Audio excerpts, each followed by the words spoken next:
प्रियधर प्रभु को मान धन्यवाद हो प्रभु के अनुग्रह कले आज आपण सम्मुखें पुनरावृत्ति वाक्य नहीं आस धन्यवाद देवा सहित मुझे समस्त मोर प्रियधर प्रियधर आम शास्त्र पाठ देखा लोक 6:36 पद तुम मान पिता जेपर दयालु तुम्हें माने से दयालु हो प्रभु पठित वाक्य पर आम समस्त आशीर्वाद कर आम ये देखु जे तुम मान पिता जेपर दयालु तुम्हें माने से दयालु हो यही वाक्य किए कहते जीशु कहते जे तुम मान पिता अर्थात कार पिता आम्भ मान पिता अर्थात सृष्टिकर्ता जीशु आसी नथिले जे जिहुदी धर्म प्रचार करिया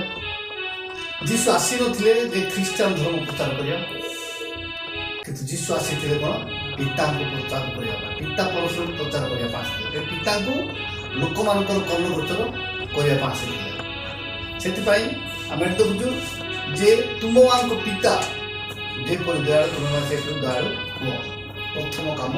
दया करवा से